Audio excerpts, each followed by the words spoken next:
성경은 기다림에 대한 이야기로 가득합니다. 성경에서 하나님께 쓰임받은 사람들을 보면 잘난 사람들이 아니라 잘 기다린 사람들이었습니다. 하나님은 아브라함에게 후손들이 바다의 모래와 하늘의 별들처럼 많아져서 큰 민족을 이룰 것이라고 약속하셨습니다. 그러나 아브라함은 이삭을 얻기까지 무려 25년을 기다려야 했습니다. 아브라함의 손자인 야곱 때에 이르러 그의 자손들이 70명으로 늘어났습니다. 요셉이 총리로 있던 애굽으로 흉년을 피해 들어갔다가 모세 인도로 나왔을 때 그들의 수는 수백만으로 늘어났습니다. 결국 아브라함에게 주어진 약속이 이루어졌습니다. 야곱은 하나님이 약속하신 복을 받기까지 실망과 낙심의 세월을 보냈습니다. 요셉은 하나님이 주신 꿈을 이루기까지 상처와 억울함으로 얼룩진 13년을 견뎌야 했습니다. 애굽에서 노예 생활을 하던 이스라엘 백성들은 그들을 구원하실 하나님을 기다렸습니다. 그 이스라엘 백성들을 구하겠다고 나섰던 모세는 하나님이 계획하신 때가 되기까지 40년 동안 광야에서 지루한 세월을 보내야 했습니다. 하나님은 때를 정하시고 기다리십니다. 그렇기 때문에 우리는 하나님의 때가 되기까지 길이 참으며 기다릴 줄 알아야 합니다. 믿음이 좋다는 것은 오래 참으며 기다릴 줄 아는 것을 의미합니다. 다윗도 기다림으로 믿음이 단련된 사람이었습니다. 그는 기다림의 경험을 이렇게 노래했습니다. 내가 여호와를 기다리고 기다렸더니 귀를 기울이사 나의 부르짖음을 들으셨도다. 다윗은 하나님께 기도했습니다. 그런데 응답이 없었습니다. 할 수 없이 다윗은 또 기다렸습니다. 그래도 하나님은 응답하지 않으셨습니다.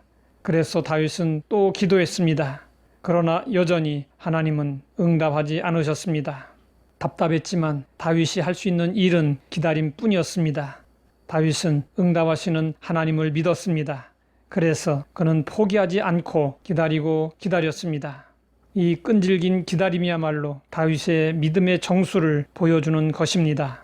어거스틴의 어머니 모니카는 아들의 방탕한 생활과 잘못된 신앙을 돌이키기 위하여 기도했습니다. 그러나 아무런 변화가 나타나지 않았고 아들의 나쁜 행실은 점점 더 심해졌습니다. 어느 날 모니카는 교구의 암브로스 감독을 찾아가서 흐느껴 울며 호소했습니다. 저는 아들이 돌아오기만을 위해 10년을 하루같이 기도했습니다. 하지만 아무런 변화가 없으니 어쩌면 좋습니까? 이때 암브로스 감독은 이렇게 말했습니다. 자매님, 너무 염려하지 마십시오. 눈물로 기도하는 어머니가 있는 한 아들은 결단코 망하지 않습니다. 결국 어거스틴은 어머니의 기도를 통해서 주님의 품으로 돌아왔습니다. 이후 그는 감독이 되고 기독교 역사상 가장 위대한 변증가의 한 사람으로 손꼽히게 되었습니다.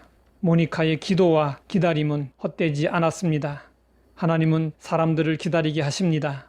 마지막에는 기다릴 힘도 없고 기다릴 이유조차 잃어버릴 정도로 기다리게 하십니다. 그냥 눈 떠 있으므로 아침을 열고 살아 있으므로 하루를 살아가는 존재로 만드십니다.